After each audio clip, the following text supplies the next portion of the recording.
Okay, today we're going to be talking about the newest set of session players that we have for Logic Pro, the keyboard synth and the bass synth.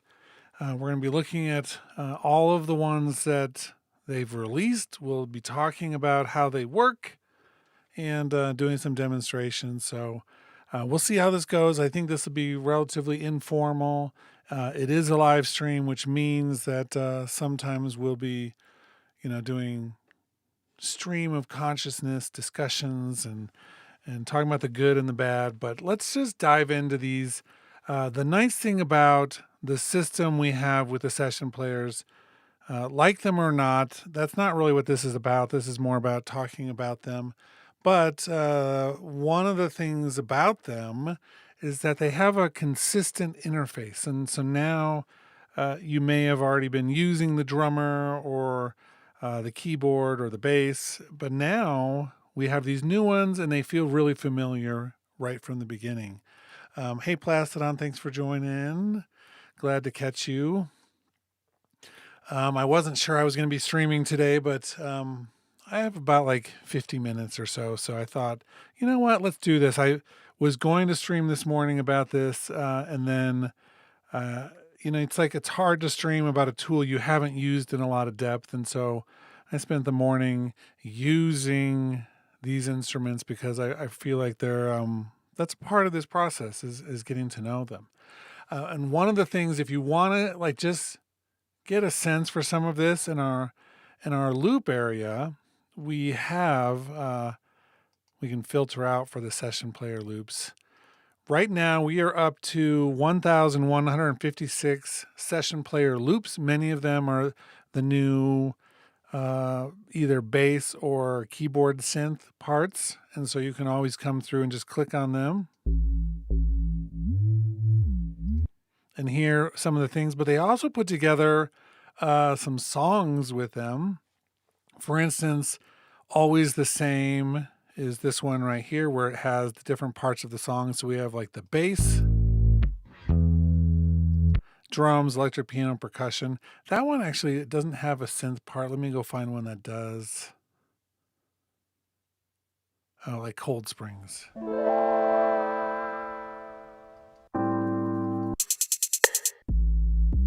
And so you could drag these out onto your song and actually work with them and use the chords and things. But today I think what I'm going to do is actually just play in a chord progression and we'll go from there with it.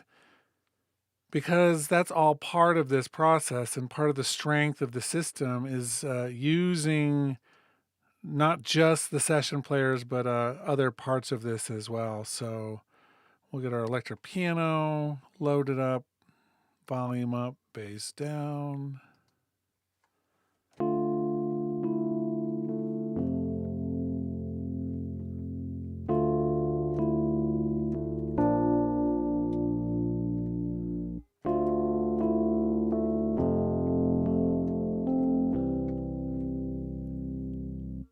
Yeah, I kind of actually like that. So I wasn't planning on just using that, but we'll capture that. Let me undo adapt tempo first.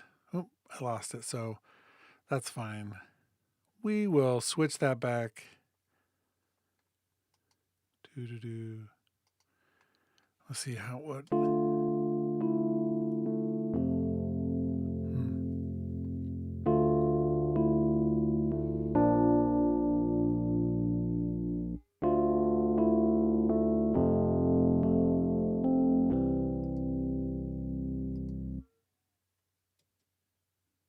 I kind of like that. So maybe I'll keep that and we'll use it. But one of the things I was just talking about this with someone recently, the beat mapping tool, and we could do some of this. It's like I should have done it more with the capture, but this is a like old school way of getting the tempo from something. So that's really second bar. That's really the third bar. Fourth bar. Oh, that doesn't make sense.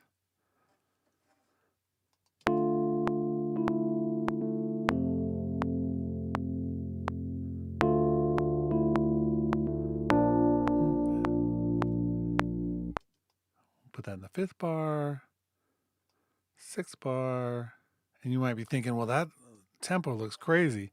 The best part about this is once you actually have a tempo map,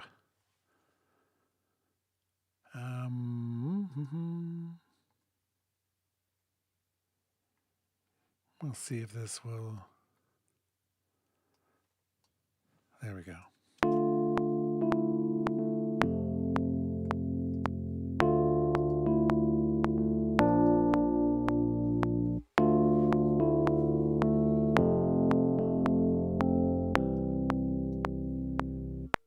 Perfect. Okay, let's get rid of the beat mapping for now. I just wanted to save what I had done there for a moment. Chord track, flop that up.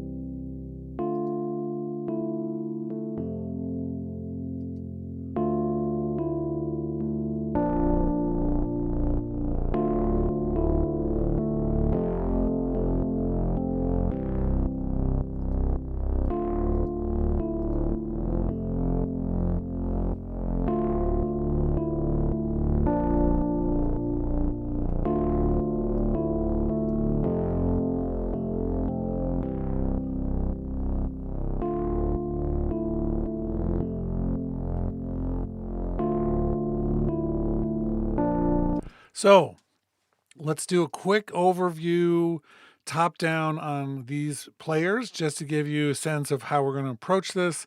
Each one, for the most part, they all have similar settings. We're going to see like the fill amount and the swing, all of that, but each one will have something a little bit different as well. So for instance, in the details, when we're in the bass player with the pump bass option, you're going to see pumping down here as an option. If we were to switch this out to the 808, then we would see the repeats and the triplets. And if we go to the sequenced bass, then you're going to see these accent options.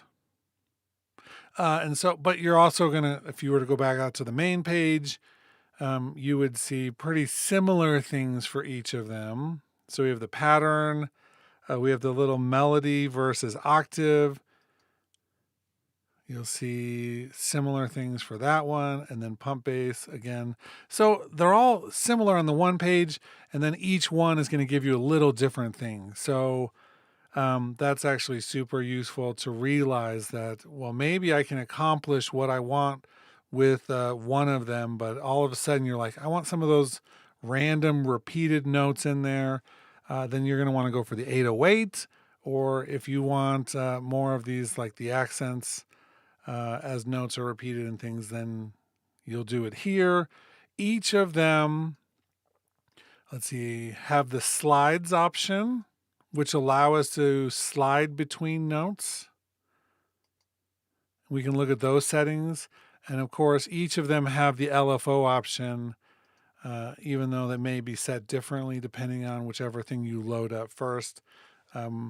That's great. We also have the manual option for each of them as well. Okay, so let's look at each of those things for the bass, and then we'll go to the keyboard after that.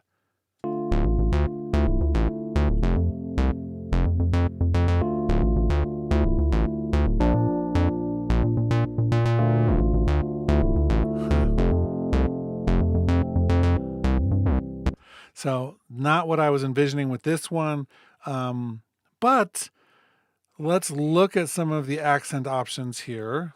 Maybe I'll mute the other keyboard part for a second.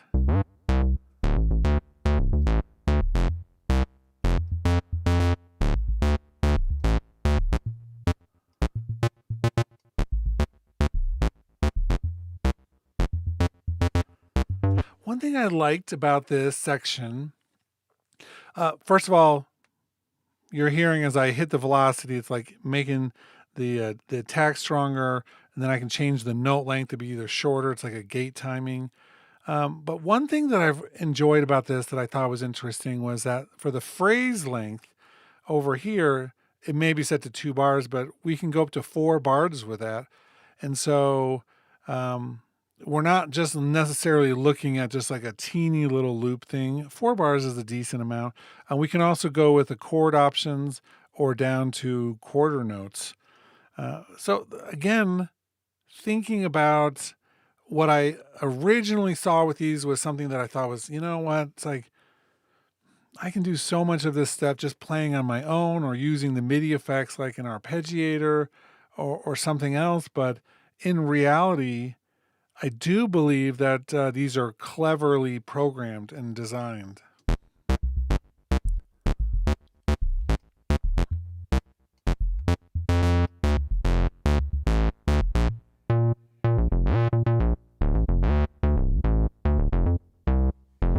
And then we have all of the phrase variations for these as well. So anytime you see the word or the phrase variation, just know that it's going to add like complexities based on one of the options. So perhaps rhythm. Let's take the rhythm to 100.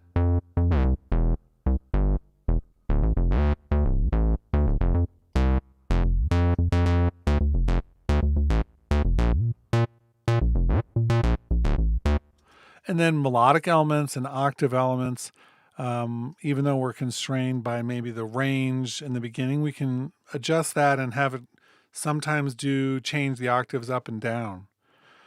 So back to the main page for a second. And I think it's all 3 of these have the pattern on the front page. We can also one thing I wish sometimes with the other session players, but we can add 8ths and 16ths to it. We can also, as with the other ones, have the rhythm of this follow either chords or one of the other tracks. And so that interplay between the other session players, I think, is important. But let's do 16ths.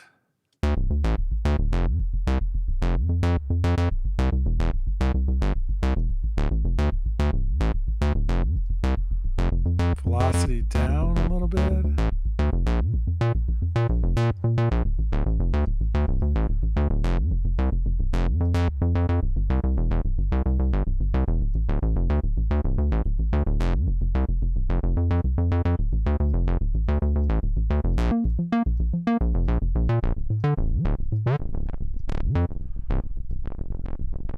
Let's go a little.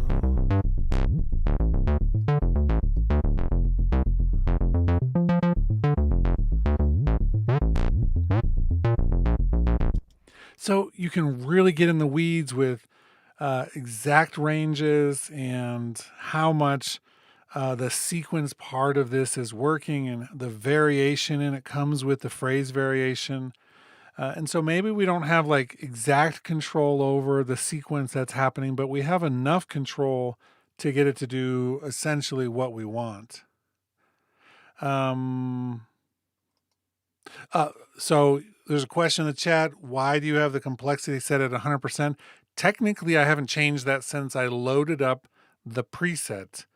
And so that would be something that we could adjust down. We don't have to leave it up at 100%. That's part of it. So the complexity was up at 100% when I loaded the instrument, not something I set there myself. So as we turn it down,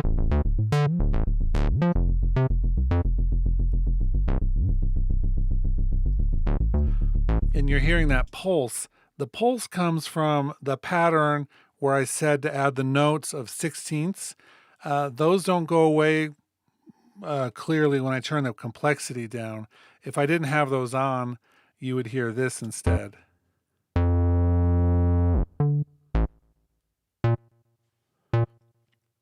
So the complexity at 100 with the sequenced bass is actually important because it's actually letting us hear all the sequenced parts.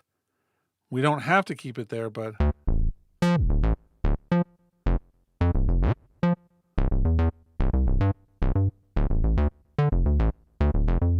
but that's really what gives it the sequenced element.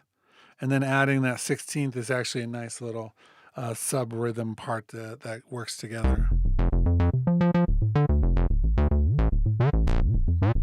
But the one thing that's a little quirky for me about these are that we have this, well, octave and melody thing. First of all, I'm gonna get my glasses off, my old man eyes here.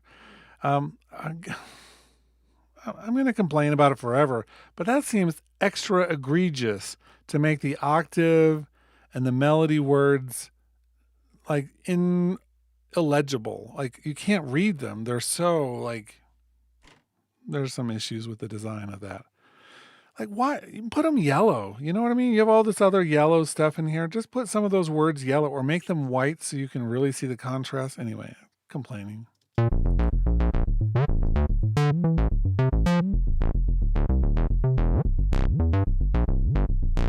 And then with the slides, I love the slides. This one is set to auto, which means it's going to choose between either towards the next note or on the note start. If I put it towards the next note, I think it's pretty much what it was doing. But we can really change the curve of the slides. And when a fast sequence like this, it doesn't make much sense to do a long slide time because it won't get to the next note in it needs to get there faster. So that really messes up the pitch of everything. But if we turn the slide down, let's turn off auto.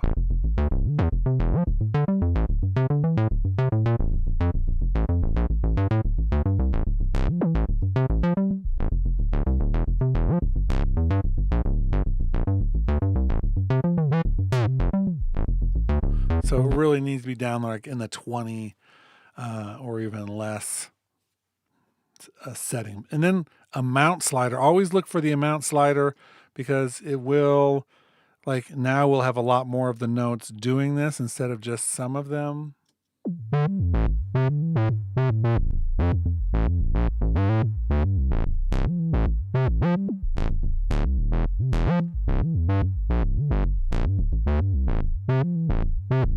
Cool. So the difference between the sequence bass then and maybe like the 808 bass, a lot of these are the same settings overall. We have the same like ability to choose pattern. We can't add the 16ths and 8ths because that's really just for the sequenced one, but we can still choose between the patterns or do our own manual pattern. And then the big difference here is adding in these repeats. Let me see if I scroll in a little bit and then I turn up these repeats, you should see a bunch of them get repeated up there. Like that da-da-da. It's like listening to microwave popcorn starting to pop. So I'm never going to turn that up to 100, but having some of those every once in a while is actually a cool thing. And throwing in some of the triplet feel, both of those things are kind of cool.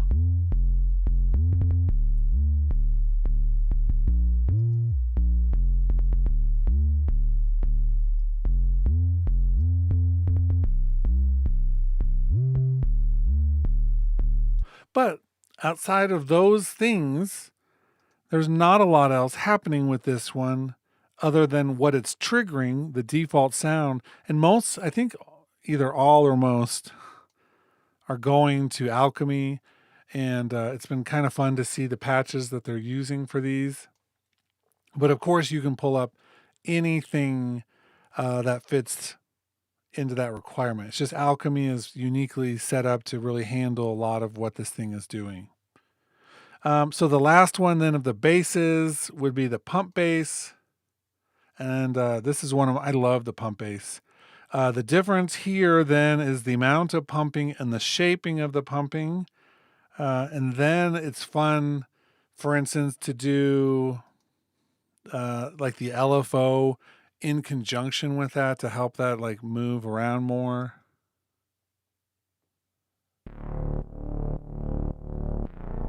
And this is what we had originally put with this part we're doing.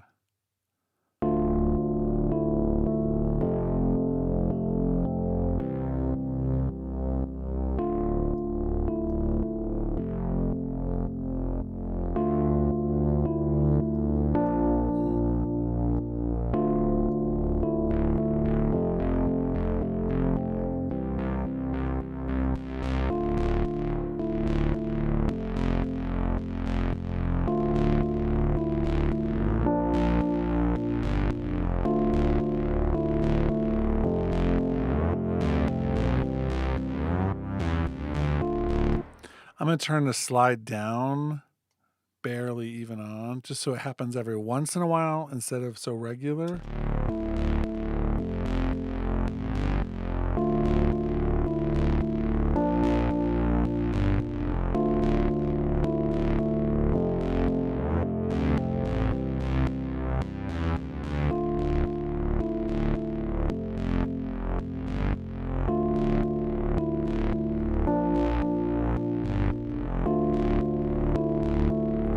So with this one of the differences to pay attention to with the pumping, when you use the shape knob control, you really have to look at the actual region where it shows you the pumping as like almost like an automation line on it.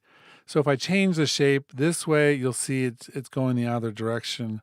And so there's no visual down in the actual session player controls. It's just up in the actual track itself.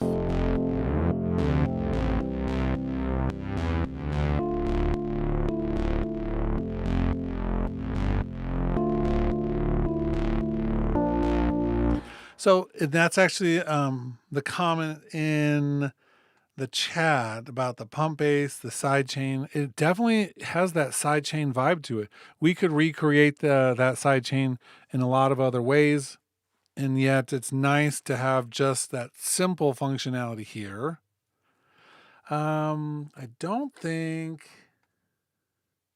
I'm curious about one thing. I don't believe that we can do most of the cool stuff here with like MIDI effects. Let me show you what I was thinking.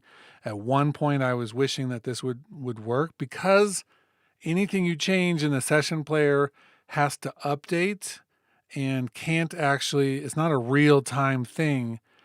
So like if we use the modulator MIDI effect here, this is something that's like a dream that we could actually incorporate more of this into it. But if I say learn plugin parameter and touch the shape thing, nothing happens. It can't actually attach to any of these. So these are not like automatable parameters, which is a downside. And yet I understand, because you make a change and it has to ripple through the session player region. That's fine. But I do wish sometimes that some elements on there were real time. That's how I would run, like when I use my synthesizers over on the side of my desk here. That's the best part of them, is doing real-time tweaks of things. And so we don't have the real-time functionality with these synths unless we're like, we can add effects and things. We don't have to just use that, but we can automate anything in Alchemy and any other audio effects and things that we want. The session players do allow us to have MIDI effects, and so we can put them on there to control things later in the chain, if that makes sense. Excuse me. So let's talk then. Let's leave this. I'm going to simplify it just ever so slightly. I don't want quite as many notes.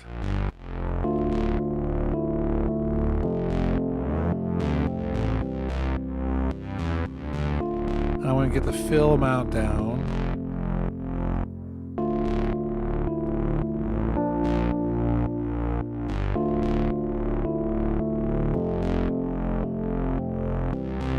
And it totally changed where the slide was. Something I did maybe with the fill amount was putting the, maybe it's not the fill amount. Let me see. Fill complexity, fill amount. See, now I have that the bend later. And the minute I turned these down, it moved earlier. So that changes the whole the whole pattern. Well, I'm okay with that. I don't really care, but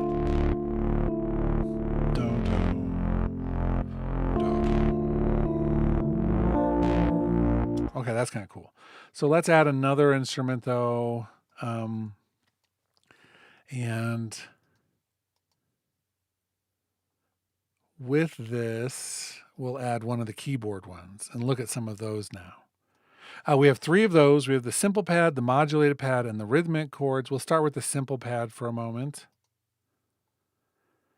So there's one nuance thing here that I think is worth talking about. If I add a new track and I don't have our cycle turned on, and I just add, so it's like sitting right there, and I say, you know what, I want a new session player track, hit create. It puts the region to like the closest downbeat, but it doesn't put it at the beginning of everything we're working on. If you have the cycle turned on, no matter where your playhead is, it will add the region from the beginning to the end of the cycle. So the cycle becomes kind of an integral part of how we're creating and putting these things on in terms of some slight efficiencies. But it's important if you ever like adding it and it's throwing in these regions at unexpected places, that's part of it. Okay, so the simple pad is simple. We can turn on or off the left or right hands. We can change the range. We have some voicing things and some tie notes, but really simple, just adding in a part.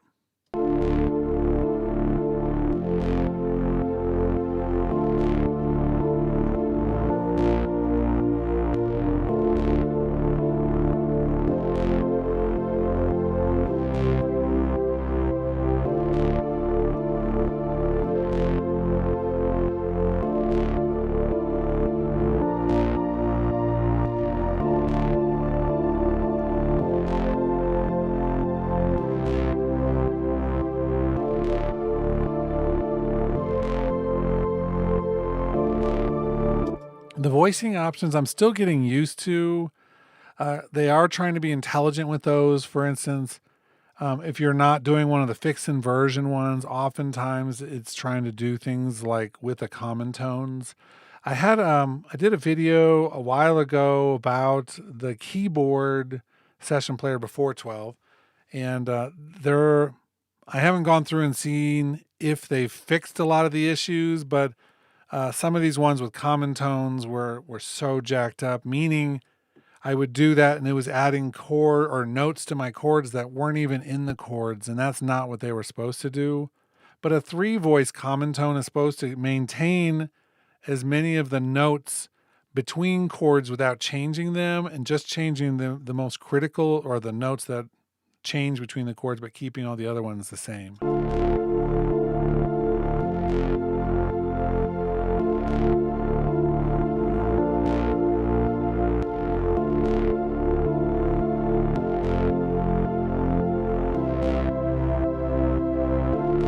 So I like that. I like having as many of the notes stay on the same note as possible because I don't need them moving for a simple thing like that. Let's go to the next one. Let's do this. Let's add another one of the keyboard ones. This time we're going to do modulated pad. And this is another one that looks simple on the main page down here.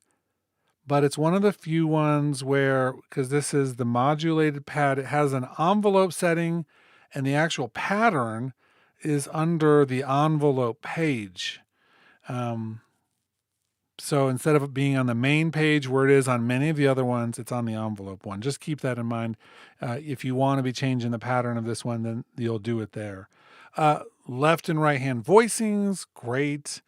The range settings, all of that's the same. Under details, a couple of the things that are different here is one, we have a strum, which is going to do like a delayed kind of like harp or guitar strum kind of effect and have the notes. As you can see, they move over in time as you go up or down if you go to the left. So if you want like a gentle strumming effect, great. But with the envelope,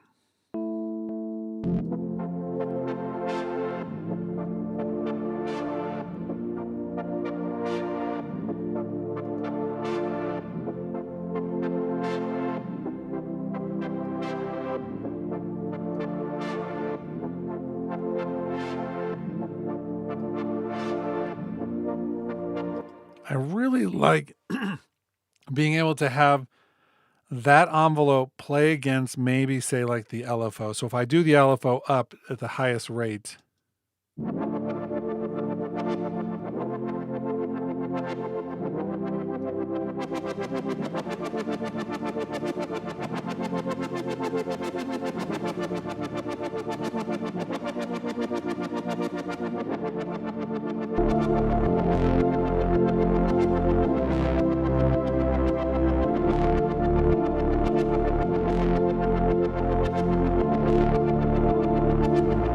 we're going to have to start thinking about syncing up timing of the different tracks, because each one of them has some sort of motion that may not be aligned with the other ones. That isn't a bad thing, but you just want to be aware that if you start doing certain things, like if I have this LFO or this envelope at a certain rate, but I have like my simple one here doing something, or it's really the like the bass player pumping bass.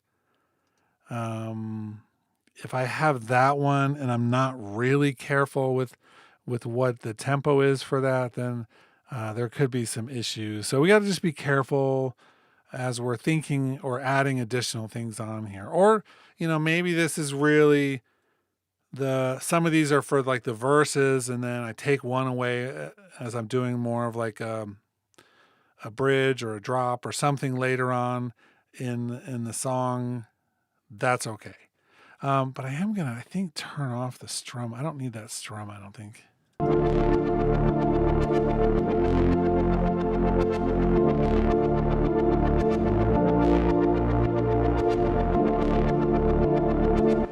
want to look at the bass pumping for a second. There's oh no, actually it may be on this one with the envelope. So the envelope thing, there's an align button here. It says start on the step or peak on the step. And then there's a shift start. So I think maybe I'll adjust these for a second, see if I can get them to line up a little bit better.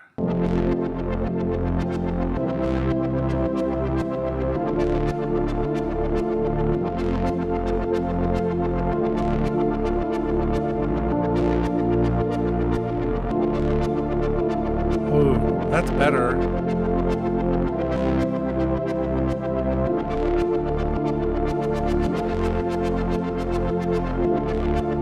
And then you can invert the envelope section as well. So another one of these. No, I don't want to do that again. Keep on just clicking on things. Track, session player, rhythmic chords. And so the rhythmic chords, similar again to everything else we've looked at. This one has the actual pattern on the front page instead of like we do with the actual modulated pad. In the details, you're going to see we have some different phrasing options, note length, strum, and so it feels a little bit like the other ones, but it is different. And so it's really these phrasing options that become the most interesting part of that. Okay. A few things or thoughts or observations. One is just because each of these things is locked into a certain way of doing them doesn't mean we have to use them that way. So for instance, one of the cool things, let's delete this track for a second. Maybe with the bass player's 808, right? So you think, well, I don't need a bass. But with our note range options, we can definitely put this up higher and use it more like an interesting lead or counter melody type thing.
So just because it was originally, you know, set up as the 808 bass doesn't mean we have to leave it there. Another thing we haven't even looked at would be any of these presets that come with them. I mean, you can obviously go with different starting places for each of these, and yet we didn't really talk about that. We haven't adjusted too much the complexity or intensity, and so those are options as well as we go through here to really figure out exactly how the breakdown that you want. But for me, I think the hardest thing right now is okay, with the drummer track, I understand the drummer track.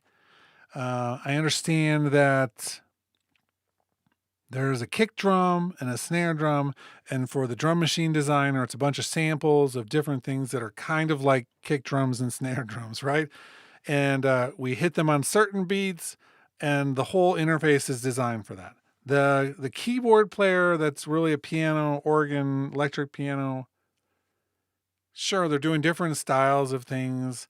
And so I think it's really accessible in terms of what we're thinking because there's like only a few, I mean, certainly different genres and styles, but it's like we're playing that thing in a certain way and they're emulating certain things. The electric bass session player, again, we know the styles. It's like we don't have to really think about it too much. With the synth players, for me, I think the biggest thing is knowing when to grab which one for the thing I want it to do. And that's the thing that's not always as clear. They're not, for instance, really giving us any styles or genres so much. I mean, we can click on this and you'll see, yeah, it's pump bass and 808 bass or sequence bass.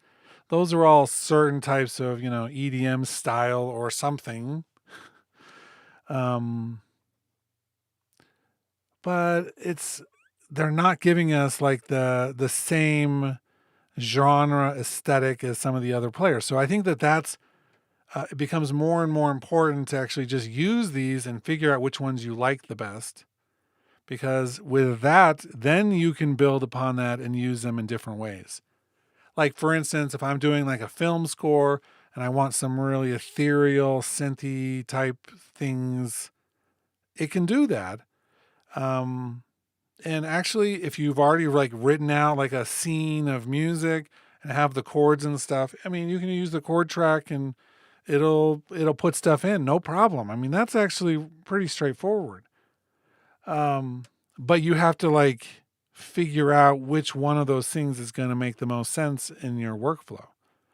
Because the descriptors and the names don't work like the other session players do. It's not saying like this is cinematic or this is like more for hip hop or this is more for like 80s, pop or I mean, there's just none of that as a part of these ones. And so make mental notes more often of which one is working for which things because you're going to need to do a little bit more of that like cloak and dagger type thing to get what you want. I'm catching up on some comments. I have not been reading them that much.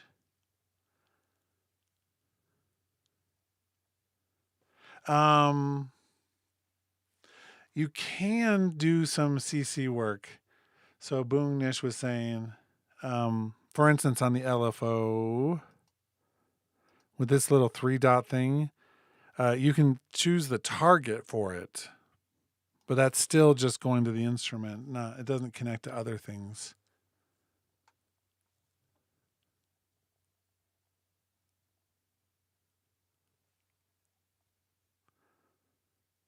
Yeah, actually, that's a good point about the 7 bars.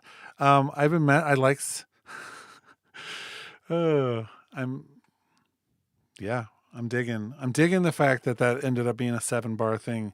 Which, if you go back and watch the beginning of the video, I was doing it without a tempo or anything, and used the beat mapper, and I was like, you know what? I kind of like that it's just like restarting right away. Dr. Voodoo says there's a bug if you save a custom session player region, the save file in the session player folder in audio music apps show up as a bunch of numbers. You can rename the file though. Interesting. That's good to know. Make sure you report it. Ovid says, but if you have an arrangement markers in place, it should put the session player regions accordingly, right? That is still accurate, yes. So for instance, and I use that probably most out of anything. Let's just delete everything. I'm not sold on anything I ever do. I usually start with a normal instrument in the case of using all of the markers. Here's a thing, and this will answer that question a little bit. The arrangement markers, if I have the arrangement out first, but I have the cycle started, look what happens. Or at least I'm curious what happens. Let's do a drummer.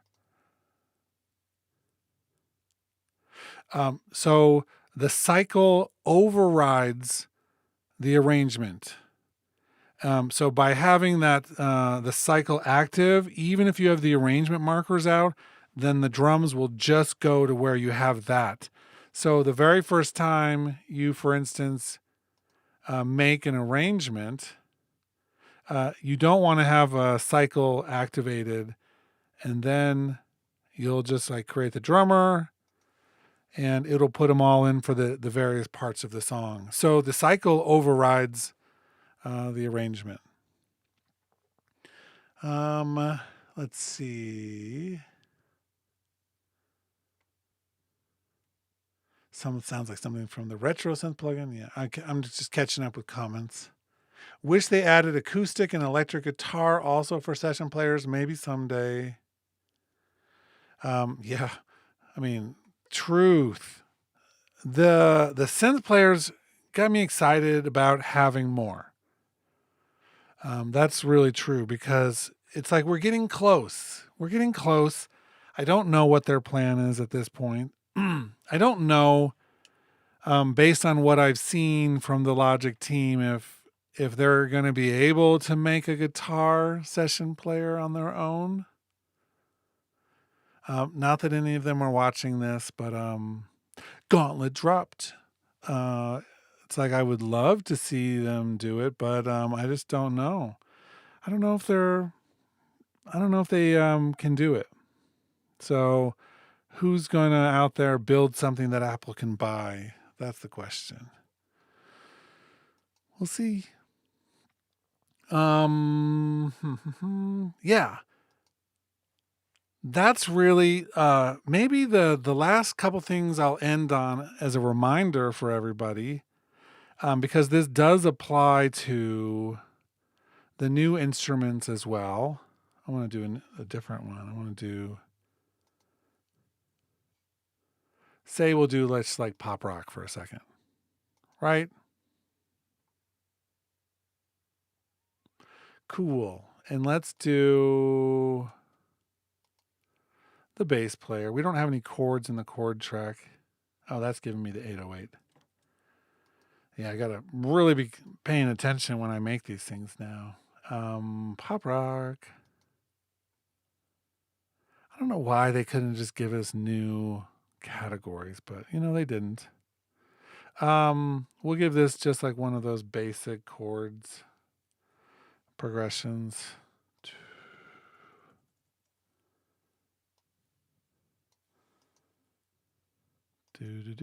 Chord progression, one of their standard ones. Sure, right? That's cool. Well, I'm going to be showing something else unrelated to what I'm doing right this second, but I just wanted to have something in there. Let's do the new session. Well, we'll do another session player, this one with one of the keyboards, just like block chords. Okay, cool. So in the past, one of the things we've always talked about are how to make them actually play better together, because the default is not that the rhythm of the drums and the bass and the piano and now the synthesizers are all the same. That's not the case. they're all based off of individual performances that may or may not be timed out right. They're probably going to be quantized to a certain degree, but the rhythm and feel, not always. And so keep in mind, and this is the last hint, probably the two things. One of them is turn on your groove track and make sure that you have the source set as something that's solid and plays throughout.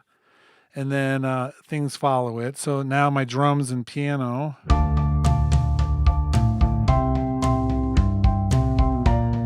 It's like they're going to follow each other in terms of the actual MIDI timings, but as a way to also deal with this in terms of a performance, when you have the different elements, like follow the chord, like have it follow the actual different elements. So I'm having the drums follow the bass in terms of some of its actual patterning. And maybe with the piano, I might have it follow the bass as well. And that's just going to listen to what the others are doing. And sometimes it'll let some of the things happen, and sometimes it won't let some of the parts of the pattern happen based on what's happening in the other track. Well, it turns out that if we do this also with our synthesizers, so let's get like the modulated pad in here for a second. And we look over here under the envelope, then this also can follow the rhythm of various things. And so maybe we'll have that follow like the rhythm of the drums, and then it will adapt based on what's happening. And so they all might be following the groove of one of the tracks, but then the other instruments and the patterns they're doing will actually react to what the others are doing. So now it's like being in a band rehearsal and saying to the bass player, hey, when you get to this part, listen to what the drums are doing. Like, what's the kick pattern? And really match what's happening there. That's what we're doing here with the follow inside the actual session region. But the whole thing with everybody playing in time is like, hey, you're dragging, you're pushing, you're not playing right. Like, everybody line up.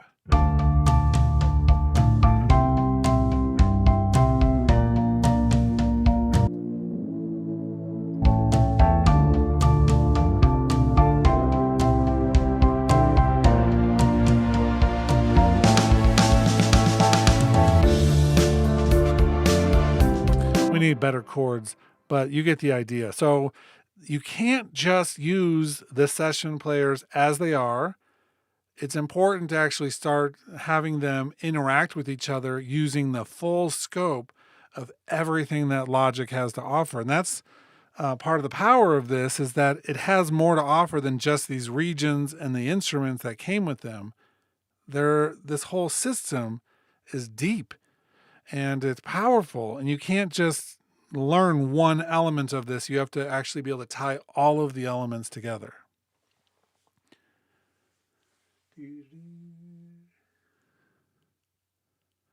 Cool.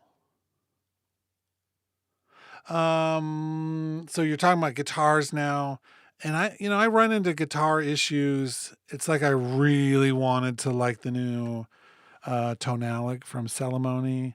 I did the 1 month trial. It ends in a few days, or 10 days or something, but I'm not going to be paying $25 a month for it. Partially because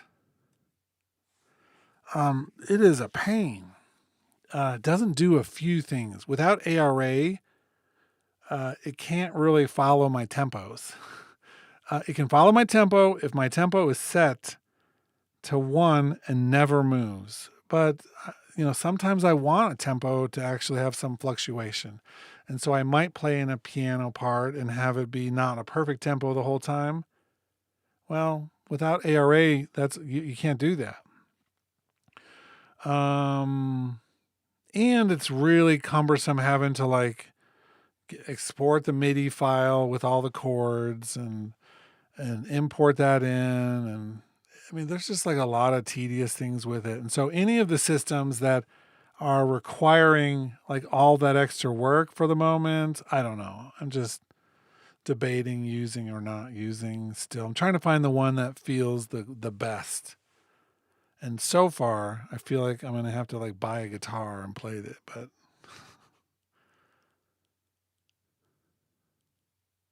and then Dr. Voodoo says exactly. They're all meant to play with each other, but you have to tweak. The tweaking is the best part in my experience, and it's why when somebody online will say, you know, this is just a toy and these are just toys, I actually refute that in this case because, yeah, if you just want to load up presets and use them as they are, they're going to sound kind of junky.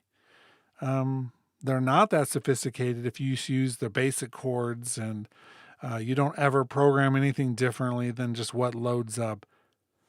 But these tools are not designed as preset tools. Not really. They're too deep in terms of their feature sets to ever really think that. Uh, they have to start someplace. Every tool you open it up, has to start someplace. And so there's like that instant gratification for some people who load it up and they're like, okay, cool, I'm getting stuff. But in order to actually make it sound good, there's a lot to them. And in order not only to do that, but to come up with the results that are good. Another thing, the haters think that the session players are just meant to be used with. Oh, I just said the same thing. Dr. Voodoo and I are aligned. I see you. But this is a great place to end. I didn't want to go too long today. It was more of this is now that I'm really getting a feel for the synth players, both the bass and the keyboard ones. They're good. I like them.